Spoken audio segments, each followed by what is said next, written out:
Thank you. Good afternoon to everyone. Today we are going to learn several topics on oscillatory motion, linear restoring force, and simple harmonic motion. Motion of a mass on a spring, vertical mass on a spring, তারপরে আরো কিছু ছোট ছোট technical করব mathematical প্রবলেমের মতো, যেমন last ক্লাসে কয়েকটা অবজেক্টিভ টাইপের কিছু প্রবলেম করেছিলাম। তো আজকে প্রথমে ওইরকম কয়েকটা, যেমন লাস্ট ক্লাসে যে এই যে স্প্রিং নিয়ে কিছু কথা বলছিলাম, তো সেইগুলো আমরা টাইম পিরিয়ড পড়েছি। সে টাইম পিরিয়ড পড়ার পরে সেখান থেকে ফ্রিকোয়েন্সি পড়েছি। তাহলে ফ্রিকোয়েন্সি আর টাইম পিরিয়ডের রিলেশনটা কি? f equal 1/t or t equal 1/f, তাই না? তাহলে সেক্ষেত্রে এখন একটা কোশ্চেন আছে এখানে, a mass oscillates on a horizontal spring. এই যে একটা হরাইজন্টাল স্প্রিং আছে, এই হরাইজন্টাল স্প্রিং এর টাইম পিরিয়ড বলা আছে 2 সেকেন্ডস। তাহলে এটা ফ্রিকোয়েন্সিটা কত হবে? খুবই সিম্পল, তাই না? You know the formula, frequency equal 1/t or f equal মানে t equal 1/f। তাহলে এখানে আমাদের টাইম পিরিয়ড দেওয়া আছে। টাইম পিরিয়ড যদি দেওয়া থাকে দেন ফ্রিকোয়েন্সি কত হবে? 1/f। তাহলে কি হবে? মানে 1/t, তাহলে কত হবে বলো? 1 কে 2 দিয়ে ডিভাইড করলে 0.5, তাই না? তাহলে 0.5 হার্জ এই ফার্স্টেরটা হবে। দেখো এটা, তাহলে 0.5 হার্জ। আর ইউনিটটা কি সেটা আমি বলেছি, ফ্রিকোয়েন্সির ইউনিট নিচের 1/t সময়ের টি ইনভার্স, বা সেক্ষেত্রে সেকেন্ড ইনভার্স। সেকেন্ড ইনভার্সকে বলা হয় হার্জ। আচ্ছা, এরপরে আরেকটা কোশ্চেন আছে, a mass oscillates on a horizontal spring with period t equal 2 seconds if the mass is pulled to the right and then released how long? মনে করো এই যে এই স্প্রিংটা একটা m ম্যাস আছে, তাহলে এখন এই স্প্রিংটা একটা ইনিশিয়াল পজিশন আছে। মনে করো এই অবস্থাটা যদি ইনিশিয়াল ধরি, তাহলে এখান থেকে আমি এই ম্যাচটাকে ধরে টেনে এই রাইট সাইডে মনে করো এত দূর পর্যন্ত নিয়ে গেলাম, তাই না? এখন রাইট সাইডে এই দূর পর্যন্ত নিয়ে গেলে, এখান থেকে এতটা পর্যন্ত যদি নিয়ে যাই, তাহলে how long will it take for the mass to reach the leftmost point? এই যে বস্তুটা, এটা ছিল তোমার ইকুইলিব্রিয়াম পজিশন। তাহলে যখন আমাদের অসিলেশন হয়, অসিলেশন হলে সেক্ষেত্রে কি হয়? যখন এটাকে তুমি টেনে ছেড়ে দিবা কোনো দিকে, তাই সেক্ষেত্রে সেটা কি হবে? একবার ম্যাক্সিমাম পয়েন্ট এন্ডে যাবে, আর একবার মিনিমাম পয়েন্ট এইদিকে চলে আসবে, তাই না? এটা হলো আমাদের ইকুইলিব্রিয়াম পজিশন। বাট তাহলে সেক্ষেত্রে মানে ম্যাক্সিমাম রাইট আর মিনিমাম লেফট যেটা আছে, তাহলে লেফট মনে করো এতটুকু পর্যন্ত। তাহলে এখন কোশ্চেন হলো, how long will it take for the mass to reach the leftmost point of the motion? তাহলে এই যে মোশন, এর মোশনের সবচেয়ে কাছের, হ্যাঁ সরি, লেফটের সবচেয়ে দূরের পয়েন্টটা এই পর্যন্ত পৌঁছাতে কত সময় লাগবে? তুমি যদি এখান থেকে নিয়ে টেনে নিয়ে এই পর্যন্ত ছেড়ে দিলা, এখানে নিয়ে এই যে স্প্রিংটাকে ছেড়ে দিলা, তাহলে এই যে মাঝামাঝি বা এই যে লেফট মোস্ট পয়েন্ট পর্যন্ত আসতে কত সময় লাগবে? কারো কোনো আইডিয়া আছে কত সময় লাগবে? আমি বলে দিচ্ছি, টাইম পিরিয়ড হলো 2 সেকেন্ড। তাহলে এই পর্যন্ত যখন আমি এখান থেকে শুরু করলাম, মানে এই যে ম্যাচটাকে টেনে এই পর্যন্ত নিয়ে নিলাম, নিয়ে নেওয়ার পরে তারপরে যদি ছেড়ে দেই, তাহলে আবার এই পর্যন্ত ব্যাক করে আসতে কত সময় লাগবে? Sir 1 second. 1 সেকেন্ড কেন লাগবে সেটা আমাকে একটু এক্সপ্লেন করো। পর্যায়কালের অর্ধেক সময়। এক্স্যাক্টলি, হ্যাঁ। কারণ হলো কি, যে আমরা এখান থেকে যদি অসিলেশন শুরু করি, তাহলে এখান থেকে এই যে এখান থেকে অসিলেশন শুরু করে একবার এই পর্যন্ত যাবে, আবার এই পর্যন্ত যদি ফিরে আসে, তাহলে সেই সময়টাকে বলবো আমরা পর্যায়কাল, তাই না? তাহলে এটা যদি পর্যায়কাল হয়, তাহলে শুধু একবার এই পর্যন্ত ব্যাক করবে, তাহলে পর্যায়কালের অর্ধেক, সোজা কথায় 1 সেকেন্ড সময় লাগবে। ওকে, তাহলে দেখো 1 সেকেন্ড টাইম। তারপরে আরেকটা আছে, নরমালি যে এখন আর্থকুয়েকের গল্প বলছি। A typical earthquake produces vertical oscillations of the earth, মানে পৃথিবীটাকে উঁচু নিচু এরকম করে বাউন্স করে। এটাই আসলে এই যে আমরা জানি এই আর্থের অনেকগুলো প্লেট আছে এরকম করে, মানে অনেক বড় বড় প্লেট, যে সেই প্লেটগুলো এরকম অবস্থায় থাকে, একটার পর একটা লেয়ার হিসেবে মাটি অনেকগুলো লেয়ার থাকে। তাহলে এখন a typical earthquake produces vertical oscillations of the earth, পৃথিবীটাকে উপরে নিচে এরকম করে জাম্প করে। Suppose a particular quake oscillate the ground at a frequency of 0.15 hertz. মানে একটা স্পন্দন একটা প্লেটকে অথবা একটা পৃথিবীটাকে 0.15 হার্জে এটা অসিলেট করে। As the earth moves up and down, what time elapses between the highest point of the motion and the lowest point? তাহলে এখন তোমরা এখান থেকে চিন্তা করো যে এর ফ্রিকোয়েন্সি বলা আছে 0.15 হার্জ, তার মানে কি টাইম পিরিয়ড বের করতে পারবা? তাহলে এখান থেকে টাইম পিরিয়ড কত হবে? 1 বাই ফ্রিকোয়েন্সি, তাই না? 1 বাই ফ্রিকোয়েন্সি, তাহলে টাইম পিরিয়ড এটা করলে কত হয় দেখো, 1/f ইকুয়াল 1/f, তাহলে 1/0.15 6.66, তাই না? টাইম পিরিয়ড পাওয়া গেল 6.66 সেকেন্ডস। ওকে, তাহলে এখন এখান থেকে বলো as the earth moves up and down, what time elapses between the highest point of the motion and the lowest point? তার মানে কি পৃথিবীটা একবার উপরে যাবে আবার নিচে নামবে, এইভাবেই তো ওয়েভ হয়, তাই না? ওয়েভটা এইরকম যে সেক্ষেত্রে হাইয়েস্ট পয়েন্টটা যাবে একবার আর লোয়েস্ট পয়েন্টে আসবে একবার। তাহলে এই হাইয়েস্ট পয়েন্টে যেতে কত সময় লাগবে? হাইয়েস্ট পয়েন্ট এবং লোয়েস্ট পয়েন্ট এই দুইটার মাঝখানের সময়ের ব্যবধানটা কত হবে?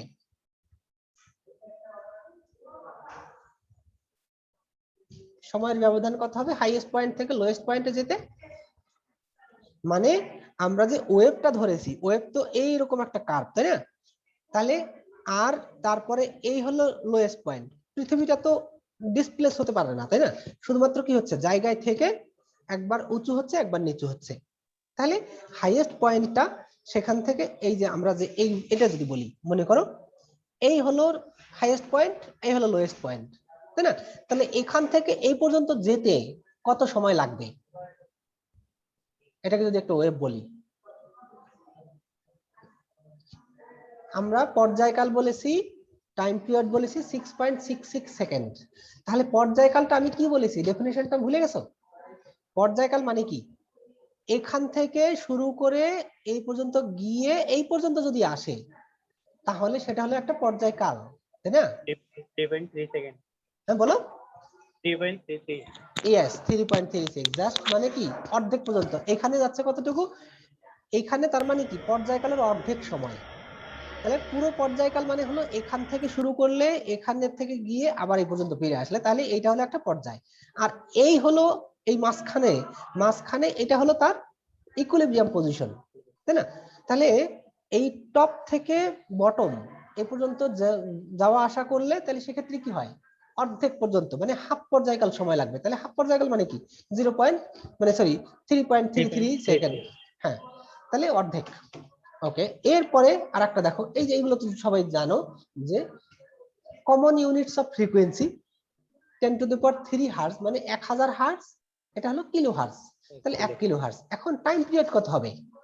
যদি কোনো একটা বস্তুর ফ্রিকোয়েন্সি 1000 হার্জ হয় তাহলে তার টাইম পিরিয়ডটা কত হবে? মানে 1 সেকেন্ডে 1000 বার অসিলেট করে, তার মানেই হলো ফ্রিকোয়েন্সি 1000। তাহলে 1 সেকেন্ডে যদি 1000 বার অসিলেট করে তাহলে ফ্রিকোয়েন্সি কত হবে? 1/1000, তাহলে 1/1000 সেকেন্ড। তাহলে 1/1000 সেকেন্ড মানে কি 0.001 সেকেন্ড। তাহলে 0.001 সেকেন্ড মানে কি 1 মিলি সেকেন্ড। 1 মিলি সেকেন্ড। ঠিক একইভাবে 10⁶ হার্জ, 10⁹ হার্জ এগুলোকে আমরা just mega hertz, giga hertz এরকম করে বলি। তাহলে এই যে অসিলেশন পিরিয়ডটা 1 হার্জ মানে 1 তোমার এই যে ফ্রিকোয়েন্সি যে ভ্যালু পাবা সেটা দিয়ে ভাগ করো। তাহলে সেক্ষেত্রে আমরা ওইটা ছোট ইউনিট ব্যবহার করছি, millisecond, microsecond, nanosecond এরকম করে। বাট অ্যাকচুয়ালি আমাদের ফ্রিকোয়েন্সি বা হার্জ যখন বলি তখন তার টাইম পিরিয়ডটা কি সবসময় সেকেন্ডে কাউন্ট করা হয়। তো এখন যদি ছোট ইউনিট বলি কোনো সমস্যা নেই, একই জিনিস, তাই না? 1 ন্যানো সেকেন্ড মানে আমরা এখানে পেতাম কত 10⁻⁹ 10⁻⁹ সেকেন্ড, তাই না? তাহলে সেই একই জিনিস। ওকে, তারপরে আরেকটা দেখো, এখন রেডিও ফ্রিকোয়েন্সি যে an FM radio station broadcast an oscillating radio wave at a frequency of 100 megahertz, FM 98.4 এরকম করে বলে না? তাহলে এই যে 100 মেগাহার্টজ বলে দিলাম। তাহলে an FM radio station broadcast an oscillating radio wave at a frequency of 100 megahertz, তাহলে what is the period of the oscillation, তাহলে এই যে টাইম পিরিয়ডটা কত, অসিলেশনের টাইম পিরিয়ডটা কত সেটা আমাদেরকে বের করতে বলছে। তাহলে ফর্মুলা আমরা জানি t = 1/f। তাহলে এটা যদি হয় সেক্ষেত্রে তোমার 100 মেগাহার্টজ, এই ফ্রিকোয়েন্সি যে 100 মেগাহার্টজ, তাহলে এটাকে তুমি হার্টজে কনভার্ট করে নাও। তাহলে 100 মেগাহার্টজ মানে এই যে আমরা একটু আগে দেখলাম যে মেগাহার্টজ মানে এই যে 10⁶ হার্টজ। তাহলে 10⁶ হার্টজ মানে তাহলে 100 × 10⁶ হার্টজ, তাহলে এটা হলো কত, 100 × 10⁻, এটা 8 হার্টজ হবে, এটা 8টা ওখানে নয়, ঠিক আছে, 1 × 10⁸ হার্টজ। তাহলে এটা হলো আমাদের টাইম, এই হলো ফ্রিকোয়েন্সির ভ্যালু পেলাম। তাহলে ফ্রিকোয়েন্সির যদি ভ্যালু পাই তাহলে সেক্ষেত্রে আমরা টাইম পিরিয়ড বের করতে পারবো। তাহলে t = 1/f, so this is 1/1 × 10⁸। তাহলে এটা উপরে চলে গেলে -10⁸ মাইনাসে, তাহলে সেক্ষেত্রে এটাকে যদি তুমি 10 দিয়ে মাল্টিপ্লাই করো তাহলে কি হয়, 10⁻⁹ হিসেবে লেখা যায়। তাহলে ন্যানোসেকেন্ড। হ্যাঁ, ন্যানোসেকেন্ডে আমরা লিখতে পারি 10⁻⁹ ন্যানোসেকেন্ড, মানে 10 × 10⁻⁹ ন্যানোসেকেন্ড, তাহলে 10 ন্যানোসেকেন্ড লিখে দিলাম। ওকে, তো এরকম করে অনেকগুলো ছোট ছোট ছোট ছোট প্রশ্ন আমি তোমাদেরকে দিতে পারি। আচ্ছা, এইবারে আমরা যাই অসিলেটরি মোশনটা কি জিনিস, যেটা আমি এই কন্টেন্টসের মধ্যে লিখেছিলাম যে আজকে আমরা অসিলেটরি মোশন এগুলো একটু পড়বো। The graph of an oscillatory motion has the form of a cosine function, মানে সাইন কস এই যে ফাংশন গুলো আছে, a graph or function that has the form of a sine or cosine function is called sinusoidal. Last ক্লাসে আমরা sinusoidal এই শব্দটা use করেছিলাম। তো সেখানে দেখেছি যে একবার আমাদের যে কোনো সাইনের যদি বলো সাইন 0° = 0, তারপরে সাইন 45° এর একটা ভ্যালু আছে কি জানি 1/√2 না কি যেরকম ভুলে গেছি, তারপরে সাইন 90° ভ্যালু 1, তাই না, এরকম করে তোমরা শিখছো। তাহলে সেক্ষেত্রে থিটা এর ভ্যালু তুমি যতই পরিবর্তন করবা আস্তে আস্তে কি হবে, কিসের ভ্যালু, সাইনের ভ্যালু, সাইন থিটার ভ্যালু বাড়তে থাকবে এবং এক সময় গিয়ে আবার এটা কমতে থাকবে। 90° হলো 1, 90°তে গিয়ে ম্যাক্সিমাম হবে, 90°র পরে আস্তে আস্তে কমতে থাকবে, আবার সেটা কি হবে যখন -90 তে চলে যাবে, সরি এটা কত 90°তে, তাহলে 180° যখন বলবা 180° তখন আবার 0 হয়ে গেল। তাহলে আবার এসে চলে যাও, আরো বাড়াও 273, সরি 270°, সেক্ষেত্রে কি হয় আস্তে আস্তে এটা কমতে থাকে, নেগেটিভ হয়ে যায়। তাহলে এই যে অবস্থা, এই যে আমরা গ্রাফটা দেখতে পাচ্ছি, এইটা হলো মনে করো যদি সাইন 0° যদি 0 হয় তাহলে কসের ভ্যালু হবে কি 1, তাই না, তাহলে সাইন 0° 0 অথবা থিটার ভ্যালু যদি 0 হয় সেক্ষেত্রে কস 1, তাহলে এর পরে কসের ভ্যালু আস্তে আস্তে আস্তে আস্তে কমছে, কমে কমে আবার কি হয় এখানে এসে -1 হয়, তারপরে আবার 0 হয়, এইভাবে করে করে কন্টিনিউয়াসলি সাইন কার্ভ আর কস কার্ভ একই রকম, শুধুমাত্র পজিশনটা ভিন্ন হয়। যেমন সাইনের জন্য এইখানে হবে 0, কসের জন্য এখানে হলো 1। তো সাইন কার্ভ আর কস কার্ভ একই রকমই, শুধুমাত্র সাইন 0° = 1, সরি মানে সাইন 0° হলো 0 আর কস 0° হলো 1। তাহলে ওই একই ভাবে এইটা হলো আমাদের ইকুইলিব্রিয়াম পজিশন। তাই ইকুইলিব্রিয়াম, তাহলে এই ইকুইলিব্রিয়ামের এই দিকে যে পয়েন্টটা, এই যে কোনো একটা দিকে ম্যাক্সিমাম যে ডিসটেন্স, এই যে ইকুইলিব্রিয়াম পজিশন থেকে এই ডিসটেন্সটাকে আমরা বলেছি অ্যামপ্লিটিউড, তাই না, এই যে ডিসটেন্স এইটাকে বলছি যে এই ইকুইলিব্রিয়াম পজিশন থেকে ম্যাক্সিমাম যে কোনো একটা দিকে ম্যাক্সিমাম যে ডিসটেন্স এটাকে বলেছি অ্যামপ্লিটিউড। আর এই যে এই সাইন ওয়েভ বা কস ওয়েভ এর যে কোনো একটা পয়েন্ট থেকে শুরু করে এটা আপ এন্ড ডাউন মাধ্যমে যদি আবার সেই পজিশনে ফিরে আসে তাহলে সেই দুইটা পয়েন্টের মাঝের যে ডিসটেন্স এটাকে বলা হবে একটা কমপ্লিট ওয়েভ অথবা ওয়েভ লেন্থ। তাহলে আমরা যদি চিন্তা করি যে এখান থেকে শুরু করে ওয়েভটা কি হচ্ছে, এই যে কমলো, মিনিমাম হলো ভ্যালু, মিনিমামের পরে আবার বাড়তে শুরু করলে বাড়তে বাড়তে বাড়তে বাড়তে এখানে গিয়ে ম্যাক্সিমাম হলো, তাহলে ম্যাক্সিমাম হয়ে আবার কমবে। তাহলে এই যে ইকুইলিব্রিয়াম পজিশন, তাহলে এখান থেকে শুরু করে এই পর্যন্ত যে দূরত্ব এইটাকে আমরা বলছি একটা কমপ্লিট ওয়েভ, অথবা এই কমপ্লিট ওয়েভে যতটুকু দূরত্ব ট্রাভেল করে সেটাকে বলা হচ্ছে ওয়েভলেন্থ, তাই না, এই ওয়েভলেন্থ। আর ফ্রিকোয়েন্সি আমরা তা আগের ক্লাসে বলেছি, তো ফ্রিকোয়েন্সি আমরা এত না বলি, যে একই জিনিস বারে বারে রিপিট করার সময় আমাদের নেই। So a sinusoidal oscillation is called simple harmonic motion. যে যদি কোনো ওয়েভের এইরকম নেচার থাকে যে সাইন কার্ভ অথবা কস কার্ভ, সাইন কার্ভ অথবা কস কার্ভের মতো করে যদি কোনো ওয়েভ মুভ করে বা অসিলেট করে, তাহলে সেটাকে আমরা বলতে পারবো সিম্পল হারমোনিক মোশন। বোঝা গেল? যে যে কোনো জিনিস, যে কোনো ওয়েভ, সে যে ধরনের ওয়েভ হোক না কেন, যদি সেটা এরকম সাইন ওয়েভ বা কস ওয়েভের মতো করে আপ এন্ড ডাউন এরকম করে করে কন্টিনিউয়াসলি চলতে থাকে, তাহলে সেই ওয়েভটাকে বা এই ধরনের প্যাটার্নকে বা অসিলেশনকে আমরা বলতে পারবো সিম্পল হারমোনিক মোশন। ওকে, এখানে কয়েকটা এক্সাম্পল দিব। যে এই যে আমরা স্প্রিং এর কথা বলেছি, যে আমরা রিয়েল লাইফে যে আসলে এইটা আমাদের কোনো কাজে লাগে কিনা। তোমরা ফিজিক্স এখন পড়তেছো, কিন্তু এইটা কিন্তু আমাদের পার্সোনাল লাইফে খুবই ইম্পর্টেন্ট। দেখো, এই যে একটা আমরা এক্সাম্পল এখানে আগে এক্সাম্পলটা দেখি, তারপরে রিয়েল লাইফের সাথে আমরা ম্যাচ করব। যে দ্য ম্যাস অসিলেটস ব্যাক, এই যে একটা স্প্রিং এর সাথে একটা ম্যাস এটা অ্যাটাচ করা আছে। তাহলে এখন এই ম্যাসটাকে যদি তুমি যে কোনো এদিকে টেনে অথবা এদিকে কম্প্রেস করে যদি ছেড়ে দাও, তাহলে কি হবে? মনে করলাম প্রথমের দিকে আমরা কি করছি, এই ম্যাসটাকে আমরা একটু স্ট্রেচ করলাম, মানে বর্ধিত করলাম। এই স্প্রিংটা এখানে ফিক্স করা আছে, এই ফিক্স করা অবস্থায়, এবং এই যে এম ম্যাস, এই ম্যাসটাকে যদি ধরে আমরা এখান থেকে একটু এই স্প্রিং এর সাথে তো এটা যুক্ত আছে। So if we move this mass certain distance and then if we remove the pressure, মানে আমরা যে বল দিয়ে টেনে নিয়েছিলাম সেই বলটা যদি ছেড়ে দেই, তাহলে কি হবে? The mass oscillates back and forth, তখন সামনে পিছনে এরকম করে মুভ করতে থাকবে। এখন এই যে ফ্রিকোয়েন্সি, এটা যে সামনে পিছনে কত দ্রুত যাবে, অথবা মানে তাহলে এই দুইটা, এই যে কত দ্রুত এবং মানে কত দূর পর্যন্ত স্ট্রেস হবে, এর অসিলেশন অথবা লেন্থ, এটা কতটা হবে, that will depend the mass oscillates back and forth due to the restoring force of the spring। যেটা আমি লাস্ট ক্লাসে বলেছিলাম যে রিস্টোরিং ফোর্স মানে হলো যে এর অরিজিনাল পজিশনে ফিরে যাওয়ার জন্য যে ফোর্সটা সে ফিল করে। কারণ এই যে স্প্রিং, এই স্প্রিংটা যদি আমরা টেনে ছেড়ে দেই, তাহলে কি করবে? ওই স্প্রিংটা তার ইকুইলিব্রিয়াম পজিশনে যাওয়ার জন্য চেষ্টা করবে।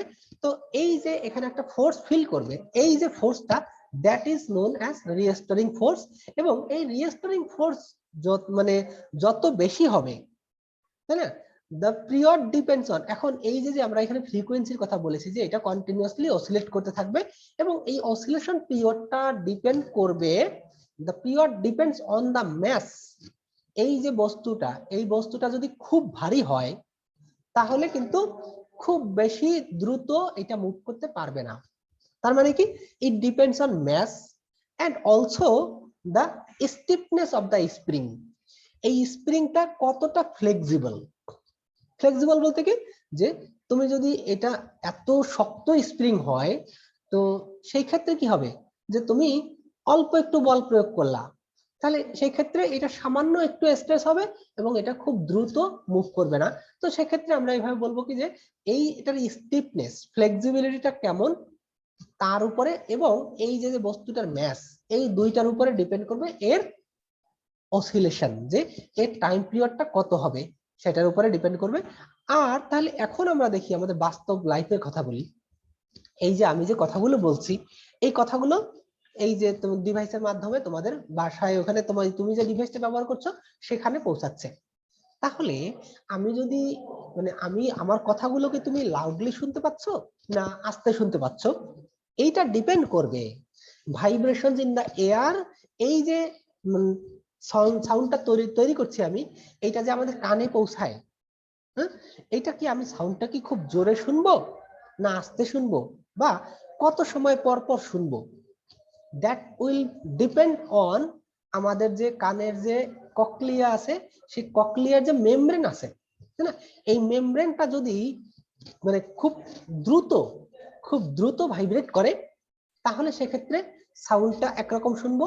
আর যদি খুব আস্তে আস্তে এরকম থেমে থেমে থেমে থেমে, মাঝে মধ্যে নেটওয়ার্কের প্রবলেম যখন হয়, তখন আমরা একটা কথা এরকম করে শুনি,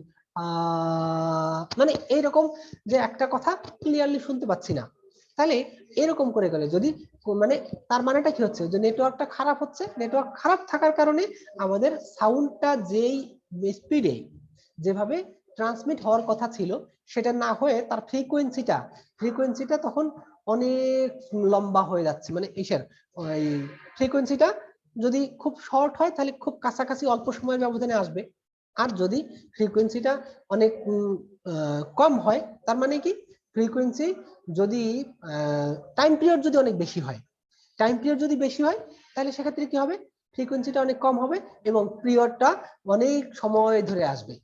তাহলে এই যে কথাগুলো বলছি, তাহলে এই দুইটা বিষয় আমরা যে কেন শুনতে পাচ্ছি এটা ডিপেন্ড করে আমাদের কানের যে পর্দা আছে, মেমব্রেন। এই যে বলছি দেখো, the sound waves entering the air cause the oscillations of a membrane in the cochlea। আমাদের কানের মধ্যে ককলিয়ার যে মেমব্রেন আছে সেই মেমব্রেনের যে পর্দাটা, সোজা কথায় যে পর্দাটা আছে সেই পর্দাটাকে কি খুব হেভিলি অ্যাটাক করছে, মানে এটা কি খুব জোরে আঘাত করছে, এটা ডিপেন্ড করে ওই পর্দাটা কতটা থিক। মানে এই যে ম্যাস আমি বলেছি যে এই পর্দাটার যে ম্যাসের কথা যদি বলি তাহলে আসলে পর্দাটা কতটা পুরু, তাহলে সেটা হলো ওটার ম্যাসের সাথে সম্পর্কিত। and the period of oscillation of a segment of the membrane depends on the mass, তার মানে thickness of the membrane and stiffness of the, তাহলে স্টিফনেস এখানে যেমন বলেছি, তাহলে এই স্টিফনেস হলো ফ্লেক্সিবিলিটি, বলেছি যে এই যে স্প্রিংটা কত দ্রুত কম্প্রেস বা স্ট্রেস হতে পারে। তাহলে এখানে যে রিজিডিটি মানে পর্দাটা কি একটু সাউন্ড পেলেই ওটা ছিঁড়ে যাবে, না অনেক বড় ফ্রিকোয়েন্সি বা ছোট ফ্রিকোয়েন্সি যেটাই হোক না কেন এটা টলারেট করতে পারবে।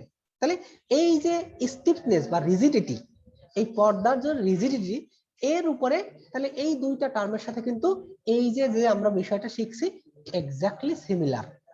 তাহলে আরেকটা জিনিস দেখো, এই যে পেন্ডুলাম, আমরা যে রাস্তায় হাঁটাচলা করি আমরা তো কি করি, একটা পা দিয়ে একটা পা সামনে যায় আর একটা পা পিছনে যায়, কিন্তু যখন কোনো অ্যানিমাল, বিশেষ করে চার পা যেগুলো আছে ওগুলো যখন দৌড়ায় তখন কি করে, দুই পা সামনে এরকম করে লাফায় একসাথে, তাই না? ওরা কিন্তু এরকম করে আগায় না, এরকম করে ডান পায় না, যখন দৌড়াতে গেলে তখন দুই পা লাফ দিয়ে দিয়ে আগায়। তাহলে এখন দেখো এই যে পেন্ডুলামটা, তাহলে the mass oscillates back and forth due to the restoring gravitational force. The period depends on the length of the pendulum. এই যে সুতাটা, এই সুতাটার দৈর্ঘ্যটা কত বড় তার উপরে ডিপেন্ড করবে। তাহলে এই যে অসিলেশনটা এটা ডিপেন্ড করছে যে তার সুতাটার দৈর্ঘ্য কত এবং কোন জায়গায়, তার মানে তার মহাকর্ষীয় ত্বরণ, যে তাহলে এই যে অ্যাক্সিলারেশন, ফ্রি ফল অ্যাক্সিলারেশন জি, এই যে কোন পজিশনে, মানে পৃথিবীর বিভিন্ন জায়গায় সাইজ ভিন্ন ভিন্ন বলে তার মহাকর্ষীয় ত্বরণের মান ভিন্ন ভিন্ন হয়, যে কারণে আমরা এটা কি বলেছি যে এই যে পেন্ডুলামটার time period, the mass oscillates back and forth due to the restoring gravitational force. The period depends on, এই যে টাইম পিরিয়ডের কথা বলেছি এটা কত সময় লাগবে সেটা ডিপেন্ড করবে এই সুতাটা কত বড় অথবা কোন পজিশনে তার জি এর ভ্যালু কত। তাহলে এই দুইটা বিষয় এর সাথে আমরা যদি ওই যে অ্যানিমাল গুলো যখন লাফ দিয়ে চলে, the motion of walking animals leg can be modeled as pendulum motion। কিভাবে? the rate at which the leg swings depends on the length of the legs। এই যে তাহলে এই যে উট গুলো মানে অথবা জেব্রা গুলো যদি করে মানে দৌড়ায়, এদের পা গুলো, সরি এটা জেব্রা না, কি বলি এটা কি জানি, এটা কি ছবি দেখতে পাচ্ছ না? মাথায় আসছে না হাই রে, হ্যাঁ তা আমার মতো জিরাফ। স্যার এটা জিরাফ না স্যার? জিরাফ। জিরাফ। আমি এতগুলো চিড়িয়াখানা ঘুরে আসছি, ছবি তুলে আসছি, সেটা আমি এখন জিরাফের কথা ভুলে গেছি। এবং আমার বাড়িতে একটা আছে, আমার বড় ভাইয়ের ছোট্ট একটা বাচ্চা হয়েছে, তো আমি যখন বাড়িতে ছিলাম তখন ওর বয়স মোটামুটি 1.5 বছর। 1.5 বছর বয়স, সে 1.5 বছর বয়সে এই জিরাফ দেখে চিনতে পারে, বুঝতে পারো অবস্থা। সে তাহলে আমি এখন নাম ভুলে গেছি, যাই হোক, তাহলে এই যে জিরাফটা এর পা গুলো কত লম্বা, হ্যাঁ, এর পা গুলো এত লম্বা হওয়ার কারণে কিন্তু এরা খুব দ্রুত দৌড়াতে পারে। তাহলে অসিলেশনটা বলছি যে টাইম পিরিয়ড, মানে কত সময় লাগছে, তাহলে কত সময়ে তাহলে এরা কিন্তু খুব দ্রুত দৌড়াতে পারে। সো এই যে the motion of the walking animals legs can be modeled as the pendulum motion. The rate at which the legs swing depends on the length of the legs and free fall of acceleration. এই যে এই পা গুলো মানে অথবা কোন জায়গাটায় ওরা কাজ করছে এবং লেন্থটা কত, কোন জায়গায় হাঁটছে তার উপর ডিপেন্ড করবে। রন পা বলে একটা জিনিস আছে, তোমরা কি কখনো দেখছো? মানে জি স্যার। হ্যাঁ, এই যে চট্টগ্রাম বা কোন জায়গায় মানুষ পাহাড়ে চড়তে গেলে সেই উঁচু বাঁশের খুঁটির মতো কিছু ই করে, তাহলে নরমালি আমাদের হাঁটতে যে সময় লাগে ওই রন পা দিয়ে যদি কেউ হাঁটে তারা কিন্তু দ্রুত হাঁটতে পারবে। কারণটা কিন্তু এই যে এখন জানলা যে এই যে লেন্থ, এই লেন্থের সাথে এই অসিলেশন পিরিয়ডটা ডিপেন্ড করে।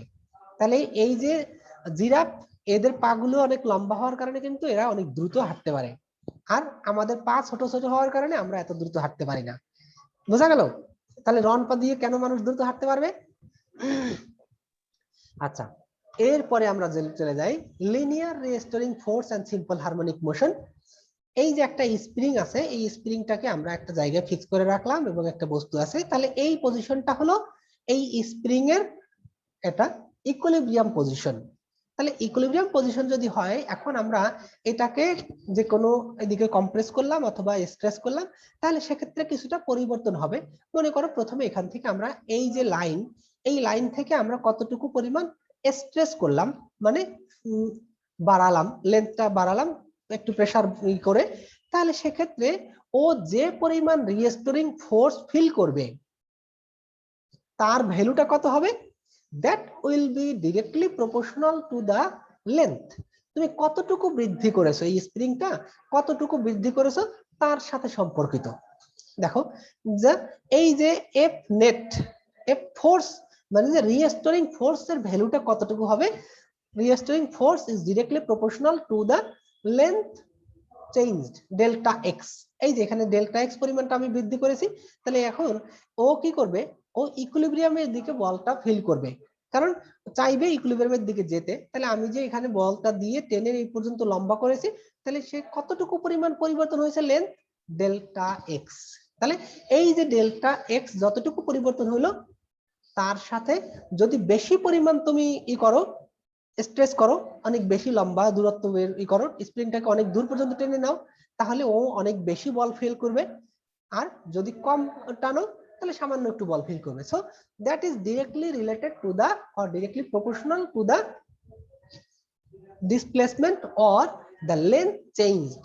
So if we displace the glider attached of the spring to a spring from its equilibrium position, the spring exerts a restoring force back and toward the equilibrium. তাহলে ইকুইলিব্রিয়ামের দিকে আসার জন্য একটা রিস্টোরিং ফোর্স অ্যাপ্লাই করবে এট equilibrium, এটা হলো equilibrium পজিশনে। তারপরে দেয়ার ইজ নো ফোর্স ইকুইলিব্রিয়ামে, a displacement causes the spring to exert a force toward the equilibrium position. তাহলে যদি তুমি এখান থেকে একটু এনহ্যান্স করো অথবা একটু বৃদ্ধি করো, তাহলে সেখান থেকে কি হবে যে এটা ইকুইলিব্রিয়ামের দিকে আসার জন্য একটা ফোর্স ফিল করবে। তো এই যে ফোর্স ফিল, সেটার টোটাল বা নেট ফোর্স কতটুকু, তার ফর্মুলাটা হলো ইকুয়াল কে ইন্টু এক্স মাইনাস কে এক্স। কারণ মাইনাস কেন, আমরা যেই দিকে মানে টেনে নিছি তার থেকে বা ডিসপ্লেসমেন্টটা যেদিকে হয়েছে তার উল্টা দিকে বলটা ফিল করছে, তাহলে বলের ডিরেকশনটা reverse, so that we are putting a negative sign. আর এই যে এক্স বা delta x, this is the displacement, কতটুকু আমরা ডিসপ্লেস করেছি। The negative sign tells that this is the restoring force because the force is in the direction opposite to the displacement. বলেছি যে কথা, যে ডিসপ্লেসমেন্টের অপোজিট দিকে আমাদের এই রিস্টোরিং ফোর্সটা কাজ করছে। ওকে, দেন তাহলে এই কথাগুলো বলা হলো the this is a linear restoring force, মানে এইটা কিন্তু এই স্প্রিংটা শুধুমাত্র এই লিনিয়ারলি কাজ করছে, নট লাইক অ্যাজ ওয়েভ। হ্যাঁ, এটা তাহলে এইটা একটা লিনিয়ারলি এটা স্প্রিংটা যতটুকু কম্প্রেস করছে কতটুকু বৃদ্ধি হচ্ছে সেটা overall, but this is a linear restoring force. The net force is toward the equilibrium position and is proportional to the distance from the equilibrium. তাহলে যেটা অলরেডি আমরা ইকুয়েশনে দেখাইছি মাইনাস ওই যে মাইনাস kx, ওকে। এখন যদি বলি এটাকে যদি motion of a mass on a spring, তাহলে এটার গতিটা কি? মোশন এতক্ষণ বললাম এখানে লিনিয়ার রিস্টোরিং ফোর্স, আর এইবারে আমরা বলবো যে এই যে এটা করলাম, তাহলে মোশনটা কেমন হবে? এটা কি লিনিয়ার মোশন অর মানে ভাইব্রেশন বা অসিলেশন কি ধরনের? দ্য অ্যামপ্লিটিউড, এখন এই যে এখান থেকে ইকুইলিব্রিয়াম পজিশন থেকে আমি যদি এটাকে স্ট্রেস করি, তাহলে সেক্ষেত্রে একটা দূরত্ব পর্যন্ত স্ট্রেস করা যাবে। সেখান থেকে যখন ছেড়ে দেব, ছেড়ে দিলে কি হবে? একবার মিনিমাম দূরত্ব আসবে আর একবার ম্যাক্সিমাম দূরত্ব যাবে, একবার মিনিমাম একবার ম্যাক্সিমাম, একবার মিনিমাম ম্যাক্সিমাম। তাহলে এরকম করতে করতে কি হবে? আস্তে আস্তে আস্তে আস্তে এটা, তাহলে মনে করো আমাদের ইকুইলিব্রিয়াম পজিশন ছিল এইটা, এখান থেকে আমি সর্বোচ্চ একটা দূরত্ব টেনে ছেড়ে দিলাম, তাহলে এইটা মনে করো ম্যাক্সিমাম পয়েন্ট। তাহলে ম্যাক্সিমাম পয়েন্ট যদি আমি ছেড়ে দেই, ম্যাক্সিমাম পয়েন্ট পর্যন্ত ছেড়ে দিলে তখন কি হবে? এই যে স্প্রিংটা আস্তে আস্তে ওর নিজে রিস্টোরিং ফোর্সের ফলে তখন কি হবে? এখান থেকে আস্তে আস্তে ইকুইলিব্রিয়ামের দিকে আসতে থাকবে। তা ইকুইলিব্রিয়ামের দিকে আসতে থাকলে ইকুইলিব্রিয়াম যখন ক্রস করে যাবে, কারণ যখন তুমি এটা জিরো হওয়ার কথা ছিল, তো এই জিরো না হয়ে, কারণ কি যেহেতু আমরা এখানে বেশি ফোর্স অ্যাপ্লাই করেছি, স্ট্রেস করেছি, এই কারণে ও এই ইকুইলিব্রিয়াম পজিশনকেও কিন্তু ওভারকাম করে কি হবে? একটা মিনিমাম পজিশনে চলে আসবে, যে কম্প্রেস হয়ে মিনিমাম একটা পজিশনে চলে আসবে। এবং দিস ইজ দা, তাহলে মিনিমাম পজিশনে চলে যাওয়ার পরে ও কি করবে? আবার এটা এক্সটেন্ড করতে শুরু করবে। তাহলে এইরকম ভাবে কিন্তু কন্টিনিউয়াসলি এক্সটেন্ড, মানে এক্সপ্যানশন কম্প্রেশন, এক্সপ্যানশন স্ট্রেস এবং কম্প্রেস এর মাধ্যমে কিন্তু পুরো প্রসেসটা চলতে থাকে যতক্ষণ পর্যন্ত না এটা ইকুইলিব্রিয়ামে আসে। তাহলে যখন ইকুইলিব্রিয়ামে আসবে তখন কি হবে?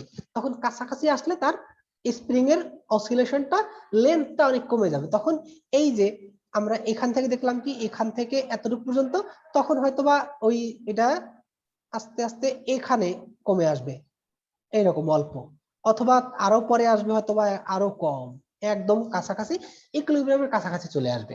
সো এখানে দেখতে পাচ্ছি কি the amplitude A is the object's maximum displacement.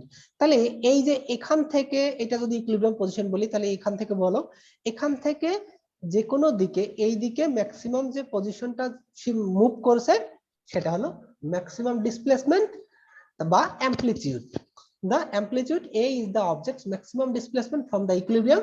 Oscillation about an equilibrium position with the linear restoring force is always simple harmonic motion. তাহলে এটা একটা সিম্পল হারমোনিক মোশন, কারণ আমরা একটু আগে বলেছি যে যদি কোনো মানে সাবস্টেন্স অথবা কোনো ওয়েভের মোশন যদি কেমন হয়? সাইনোসয়েডাল, তাই না? সাইনোসয়েডাল অথবা সাইন বা কোসাইন এই কার্ভের মতো হয়, তাহলে সেটাকে আমরা বলবো সিম্পল হারমোনিক মোশন। ওকে, তাহলে এখন যদি আমরা ভার্টিক্যালের কথা বলি, যে এতক্ষণ আমরা বলেছি যে এটা হলো সিম্পল হারমোনিক মোশন এবং সেটা বলছি যে শুধুমাত্র ভার্টিক্যাল, সরি এটা হলো হরাইজন্টাল, তাই না? এই হরাইজন্টাল এইটা একটা সাবস্টেন্সের উপরে এটা ফিক্স করে রাখা হয়েছে একটা টেবিলের উপরে, কিন্তু যদি এই স্প্রিংটা সাথে কোনো একটা বস্তুকে ঝুলতে দেওয়া হয় ভার্টিক্যালি, তাহলে কি হবে? For a hanging weight, the equilibrium position of the block is where it hangs motionless. এই যে মনে করো এটা হলো অরিজিনাল পজিশন, যখন এটা শুধুমাত্র স্প্রিংটা এভাবে ঝুলে আছে, তার মানে এটা হলো ইকুইলিব্রিয়াম পজিশন। তাহলে ইকুইলিব্রিয়াম পজিশনের পরে যদি এর সাথে একটা ম্যাস আমরা এখানে অ্যাটাচ করে দেই, তাহলে কি হবে? এই বস্তুটা যদি এখানে যুক্ত করা হয়, তাহলে সেক্ষেত্রে কি হবে? এই স্প্রিংটা লেন্থটা বৃদ্ধি পাবে। এখন কতটুকু বৃদ্ধি পাবে? দ্যাট উইল ডিপেন্ড অন এই যে মিশন স্প্রিং এর ওজন কত, সরি এই বস্তুটার ওজন কতটুকু, অথবা এই যে স্প্রিং এর স্টিফনেস যেটা আমরা বলেছি যেটা কতটা ফ্লেক্সিবল, যে for a hanging weight the equilibrium position of the block is where it hangs motionless, the spring is stressed by delta L. তাহলে মনে করো এখান থেকে এই পর্যন্ত যতটুকু বৃদ্ধি পেল, তাহলে এইটাকে যদি ডেল্টা এল হিসেবে করি, মানে ডিফাইন করি, the block hanging at rest has stressed the spring by delta L. This is the block's equilibrium position. এই যে এটা হলো, তাহলে এখন আমি এইটা এতটুকু বস্তু ঝুলিয়েছি, ঝুলিয়ে রাখার পরে এটা হলো তার ইকুইলিব্রিয়াম পজিশন। এখন যদি আমি এইটাকে অসিলেট করতে দেই, মানে এটা হলো ইনিশিয়াল পজিশন ছিল, যখন এটা কি হলো যে এর সাথে কোনো ওয়েট হ্যাং করা নেই, তারপরে এইটাকে যদি আমরা একটা ওয়েট হ্যাং করি তাহলে কতটুকু লেন্থ বৃদ্ধি পাবে, সেই লেন্থটা মনে করো ডেল্টা এল। এখন এই বস্তুটা এই অবস্থায় আছে, এটা হলো কি ইকুইলিব্রিয়াম পজিশনে। এখন এই বস্তুটাকে যদি আমি ধরে আর একটু নিচে টান দেই, তাহলে সেক্ষেত্রে কি হবে, এটাও কন্টিনিউয়াসলি অসিলেট করতে থাকবে, তাই না? The block hanging at rest has stressed the spring delta L. এখান থেকে এই পর্যন্ত ঝুলে আছে, কিন্তু এটা স্থির অবস্থায় আছে। যদি এখন আমি এই স্প্রিংটাকে টেনে ছেড়ে দেই, তাহলে সেক্ষেত্রে কি হবে, ব্যাক অ্যান্ড ফোর্থ না, এটা হবে আপ অ্যান্ড ডাউন, তাই না? আপ অ্যান্ড ডাউন এটা অসিলেট করতে থাকবে। So this block is in equilibrium position that the point with no net force. এখন the value of delta L is determined by solving the static equilibrium problem. যে এই যে static equilibrium যেগুলো আমরা জানি, যে ইসের বস্তুর নিত্যতা সূত্র, এগুলো তোমরা জানো। তারপরে এই যে স্প্রিং এর ফর্মুলা যেটা হুকস ল সেজ, এইটা তাহলে যে হুকস ল থেকে আমরা জানবো যে এখানে কতটুকু বল প্রয়োগ করছে, k into delta L. Delta L কোনটা, এই যে বস্তুর উপরে এতটুকু বল প্রয়োগ করা হয়েছে, ভরের কারণে যতটুকু বৃদ্ধি হয়েছে সেটা, তাহলে নেট ফোর্স কতটুকু, সরি এফ, তাহলে এটা হলো কে ইন্টু ডেল্টা এল, কে এটা কনস্ট্যান্ট, তাহলে ডেল্টা এল, এই যে ডেল্টা এল এর প্রপোর্শনাল যতটুকু বৃদ্ধি পেয়েছে, মানে আমরা এটা হওয়া উচিত ছিল কি net force equal delta L proportional to delta L. তাহলে সেক্ষেত্রে নেট ফোর্স, আর নিউটনস এর থেকে ল থেকে আমরা জানি কি নিউটনস ল অফ মোশন যেগুলো আছে সেখানে নেট ফোর্স, তাহলে সেক্ষেত্রে এইখানে নেট ফোর্স যতটুকু, তাহলে এইখানে একই পরিমাণ নিউটনস ল অফ, তাহলে সেক্ষেত্রে for the block in equilibrium is F S, এটা যেটা আছে নেট ফোর্স, তারপরে ডাব্লিউ ওয়াই কতটুকু কাজ সম্পন্ন হচ্ছে, তাই না, ইকুয়াল। তাহলে আমরা এখন এইটা কি লিখবো, যে তোমার এইখানে যে বস্তুটা আছে, এই বস্তুটা এখানে একটা অভিকর্ষ ত্বরণের কারণে, তাহলে অভিকর্ষ ত্বরণের কারণে সেটা কি হচ্ছে, একটা বল ফিল করছে, তাই না? তাহলে এই যে বল, তাহলে এই যে বস্তুটা নিচের দিকে যে বল ফিল করছে, আর যে বস্তুটা হ্যাং করার জন্য যে বল ফিল করছে, এই স্প্রিংটা যে বল ফিল করছে, এটা যদি ইকুইলিব্রিয়ামে থাকে, ইকুইলিব্রিয়ামে থাকা মানে কি, তাহলে এই স্প্রিং উপরের দিকে টানছে, আর এই যে বস্তুটা পৃথিবী তার নিচের দিকে টানছে, তাহলে এই দুইটা বল কি সমান হবে। তাহলে যদি সমান হয়, সেক্ষেত্রে আমরা এখানে দেখতে পাচ্ছি কি, যে দেখো এই যে এই বলটা, তাহলে কে ডাব্লিউ এল আর মাইনাস এমজি ইকুয়াল 0, অথবা K W L equal MG. তাহলে সেখান থেকে therefore the length of the spring at equilibrium position is delta L equal mg by k। তাহলে এই যে আমরা বস্তুর ভর যে বলে পৃথিবী বস্তুকে টানছে, সেটাই তো এই যে, তাহলে এই বস্তুর ভর m, একে পৃথিবী m ইন্টু জি, mg বলে টানছে, আর স্প্রিং উপরের দিকে টানছে কতটুকু, যে কতটুকু পরিমাণ বৃদ্ধি হয়েছে তার সাথে সম্পর্কিত, তাই না? তাহলে this is the formula what we are getting. So therefore the length of the spring at the equilibrium position is delta L equal mg by k। তাই এই হলো। আর কি আছে, ভার্টিক্যাল ম্যাস, এখান থেকে আর একটু ওকে। তাহলে এখন এই যে ব্লকটা আছে বা বস্তুটা, এটা ইকুইলিব্রিয়াম পজিশন।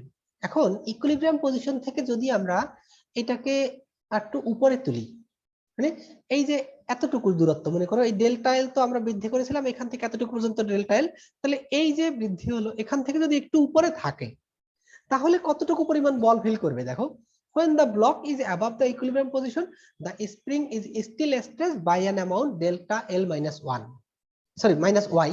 তাহলে এই যে যতটুকু দূরত্ব ছিল এখানে আমরা দেখেছিলাম কি, ওই যে F S K into delta L, তাহলে যেহেতু এটা ডেল্টা এল মাইনাস ওয়াই, মানে এই যে এই ওয়াই দূরত্ব উপরে আছে, তাহলে সেক্ষেত্রে হাইটটা বা এই স্প্রিং এর যে বলটা, এই ওয়াই পরিবর্তন হওয়ার কারণে, ওয়াই স্ট্রেস হওয়ার কারণে সেক্ষেত্রে তার কি হবে, when the block is above the equilibrium position, the spring is still stressed by an amount delta L minus y.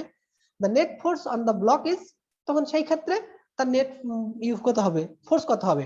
তো নেট ফোর্সের জন্য আমরা এখানে বলেছিলাম যখন দূরত্ব এল বৃদ্ধি পেয়েছিল তখন কে ছিল কে ইন্টু ডেল্টা এল। তাহলে এখন যেহেতু ওই ওয়াই দূরত্ব কমে গেছে তাহলে k into delta L minus y and minus mg, এটা যা। তাহলে এই যে formula k delta L minus mg k y, তাহলে এই এমজি আর এম কে ওয়াই এটা পাশাপাশি জাস্ট একটু রিঅর্গানাইজ করলাম। But k delta L minus mg equal 0 from equation. তাহলে আগের ইকুয়েশন আমরা যেটা দেখেছি যে কোথায় জানি, এই যে এখানে কে ডেল্টা এল মাইনাস এমজি এটা ইকুয়াল 0, এই যদি হয় সেক্ষেত্রে আমরা বাকি টার্মটা কি লিখবো, তাহলে এই যে এই টার্মটা 0, তাহলে 0 ইকুয়াল কে ওয়াই, তাহলে এফ নেট কে Y equal minus k Y. সরাসরি এই যে এফ নেট ওয়াই, তাহলে এই টার্মটা 0 হয়ে গেল আর মাইনাস কে ওয়াই, তাহলে f net y equal minus k y. So vertical mass মানে কোনো একটা স্প্রিং এর জন্য এখন এই যে কত টোটাল ফোর্স কতটুকু ফিল করবে, that is minus ky. So this is the end of today's class, and hope in next some of the classes we can have even more topics. তো তোমাদের কষ্ট একটু হচ্ছে, যাই হোক তারপরেও আমি চেষ্টা করব যতটুকু পারি, কারণ আমাকে যখন ক্লাস দেওয়া হয়েছে তখন আমি আর সবকিছু শেষ করতে পারিনি, আমার সময় ছিল না। এনিওয়ে